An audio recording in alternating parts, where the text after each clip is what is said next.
Prodi Ilmu Hubungan Internasional dari kampus Universitas Sulawesi Barat. Halo, apa kabar sobat sekalian? Hari ini saya akan menjelaskan mengenai pendidikan karakter dan anti korupsi, serta bagian-bagiannya yang terdiri dari pengertian, fungsi, nilai, dan faktor penyebab. Nah, lalu pertanyaannya, apa yang dimaksud dengan pendidikan karakter dan anti korupsi itu? Di video kali ini saya akan menjelaskan apa itu pendidikan karakter dan anti korupsi. Baik, pendidikan karakter. Pendidikan karakter ada 3 pendapat yang mendefinisikan apa yang dimaksud dengan pendidikan karakter. Yang pertama adalah Nelson Mandela. Menurut pendapatnya, pendidikan adalah senjata paling mematikan di dunia, karena dengan pendidikan Anda dapat mengubah dunia. Dan yang kedua yaitu Tan Malaka. Menurut pendapatnya, tujuan pendidikan itu untuk mempertajam kecerdasan, memperkukuh kemajuan, serta memperluas perasaan.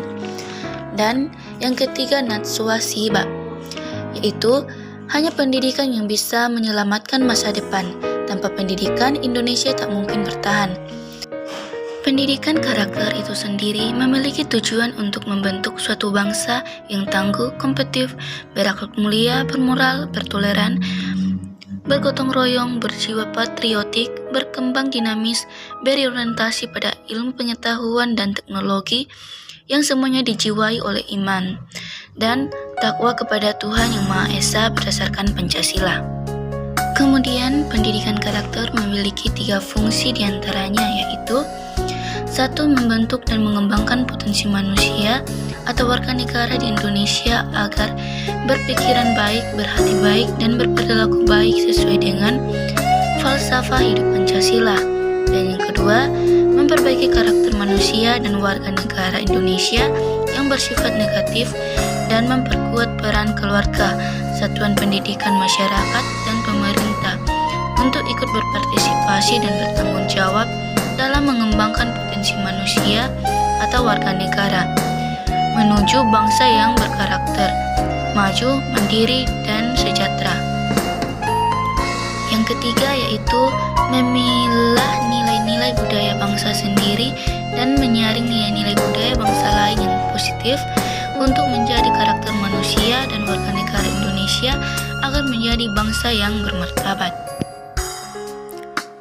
Adapun nilai-nilai pembentuk pendidikan karakter, yang pertama yaitu religius, sikap dan perilaku yang patuh dalam melaksanakan ajaran agama yang dianutnya, toleran terhadap pelaksanaan ibadah agama lain. Yang kedua yaitu jujur, berarti sifat perilaku yang didasarkan pada upaya menjadikan dirinya sebagai orang yang selalu dapat dipercaya dalam perkataan, tindakan, dan pekerjaan. Ketiga yaitu toleransi, sikap dan tindakan yang menghormati perbedaan agama, suku, etnis, pendapat, sikap dan tindakan orang lain yang berbeda dari dirinya. Yang keempat yaitu cinta tanah air, merupakan cara berpikir atau bertindak yang berwawasan yang mendapatkan kepentingan bangsa dan negara di atas kepentingan diri dan kelompok. Kemudian bagian yang kelima yaitu disiplin, merupakan tindakan yang menunjukkan perilaku tertib dan patuh pada berbagai ketentuan dan peraturan. Yang keenam yaitu kerja keras, merupakan tindakan yang menunjukkan perilaku tertib dan patuh terhadap berbagai ketentuan dan peraturan yang ada.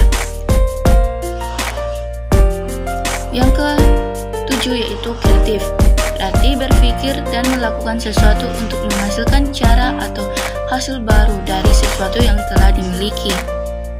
Kemudian yang ke-8 yaitu demokratis, merupakan cara berpikir, bersikap, dan bertindak yang menilai sama hak dan kewajiban dirinya dengan orang lain. Kemudian yang ke-9 yaitu semangat kebangsaan, merupakan cara berpikir, bertindak, dan berwawasan yang menempatkan kepentingan bangsa dan negara di atas kepentingan diri dan kelompok. Kemudian yang terakhir yaitu rasa ingin tahu, merupakan sikap dan tindakan yang selalu berupaya untuk mengetahui lebih mendalam dan meluas dari sesuatu yang dipelajarinya, dilihat dan didengar. Baik, kita masuk ke dalam pembahasan yang kedua, yaitu korupsi. Pertanyaannya, apa yang dimaksud dengan korupsi itu? Nah, menurut Agnes Maswerdon, korupsi adalah gejala, penyakit, dan minimnya integritas. Di sini ada pengertian korupsi. Pengertian korupsi itu, korupsi berasal dari bahasa Latin corruptio atau corruptus.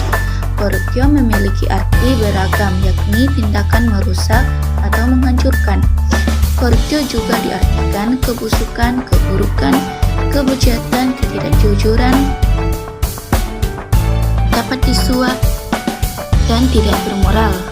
Sedangkan di dalam Kamus Besar Bahasa Indonesia, korupsi adalah penyelewengan atau penyalahgunaan uang negara atau perusahaan, organisasi, yayasan, dan sebagainya untuk keuntungan pribadi atau orang lain.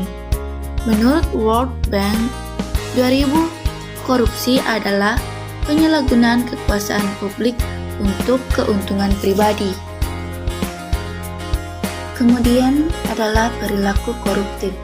Perilaku koruptif adalah segala sesuatu yang berhubungan dengan sikap, tindakan, pola pikir, dan pengetahuan seseorang atau sekelompok orang yang secara sadar maupun tidak sadar menyebabkan dirinya dalam membuat keputusan yang menghasilkan kegiatan korupsi.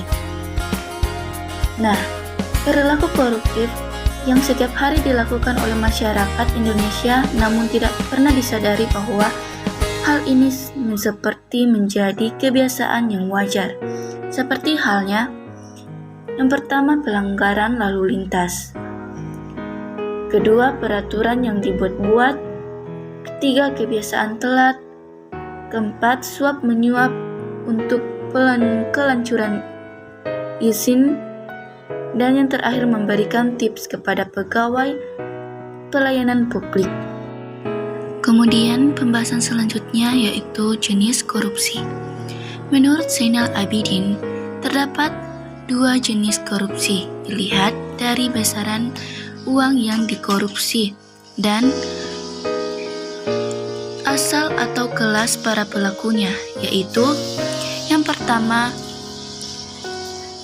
bureaucratic corruption atau korupsi yang terjadi di lingkungan birokrasi dan pelakunya pada birokratif atau pegawai rendahan. Bentuknya biasanya menerima atau meminta suap dalam jumlah yang relatif kecil dari masyarakat. Jenis korupsi ini sering disebut petty corruption. Kemudian jenis korupsi yang kedua yaitu political corruption. Merupakan pelakunya adalah politisi di parlemen, pejabat tinggi di pemerintahan, serta penegak hukum di dalam atau di luar pengadilan. Korupsi melibatkan uang yang relatif besar dan orang-orang yang memiliki kedudukan tinggi di masyarakat, dunia usaha, atau pemerintahan. Jenis korupsi ini disebut grand corruption. Dan ternyata korupsi ini disebabkan oleh beberapa hal diantaranya. Yang pertama, greedy atau keserakahan. Yang kedua, opportunity atau kesempatan. Yang ketiga, exposure atau pengungkapan. Dan yang terakhir yaitu need atau kebutuhan. Ini menurut teori Ghosn. Oke, kita selanjutnya masuk ke dalam pembahasan faktor penyebab terjadinya korupsi. Setelah kita mengetahui apa jenis korupsi dan penyebab korupsi, sekarang kita masuk ke dalam faktor penyebab terjadinya korupsi. Nah, penyebab terjadinya korupsi itu ada 2. Yang pertama itu faktor internal. Faktor internal, penyebab korupsi yang datang dari diri pribadi atau diri sendiri, yang terdiri dari aspek moral, lemahnya keimanan, kejujuran, rasa malu, aspek sikap atau perilaku, misalnya pada pola hidup konsumtif. Kemudian yang kedua yaitu aspek sosial, seperti keluarga yang mendorong seseorang untuk berperilaku korup. Nah, faktor yang kedua yaitu faktor eksternal. Faktor eksternal adalah faktor penyebab terjadinya korupsi karena sebab-sebab dari luar, yaitu pendapatan atau gaji tidak mencukupi kebutuhan. Kedua, aspek politis, misalnya instabilitas politis, kepentingan politis, meraih dan mempertahankan kekuasaan. Yang ketiga yaitu aspek manajemen organisasi, yaitu ketiadaan akuntabilitas dan transparansi.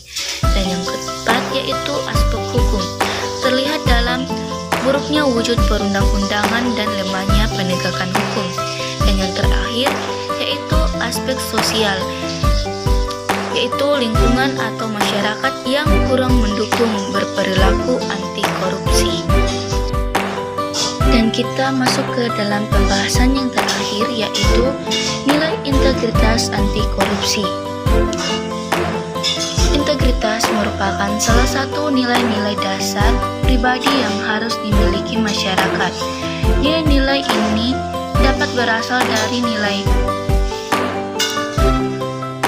kode etik di tempat kita bekerja, nilai masyarakat, atau nilai moral pribadi. Integritas adalah salah satu bentuk kualitas terpenting yang harus dimiliki oleh seseorang pemimpin. Integritas adalah suatu konsep yang berkaitan dengan perilaku, nilai, metode, sarana, prinsip, harapan, dan keterpaduan sebagai hasil. Nah, KPK atau Komisi Pemberantas Korupsi merilis 9 nilai integritas yang bisa mencegah terjadinya tindak korupsi. Kesembilan nilai itu adalah yaitu kejujuran, adil, disiplin, tanggung jawab, mandiri, berani, kerja keras, disiplin, dan sederhana. Menurut Abdurrahman Wahid, membiarkan terjadinya korupsi besar-besaran dengan menyibukkan diri dengan ritus-ritus hanya akan berarti membiarkan berlangsungnya proses pemiskinan bangsa yang makin melaju. Dan Gunawan Muhammad, menurutnya membiarkan korupsi hari ini akan memusnahkan dasar keadilan sampai ke generasi yang akan datang.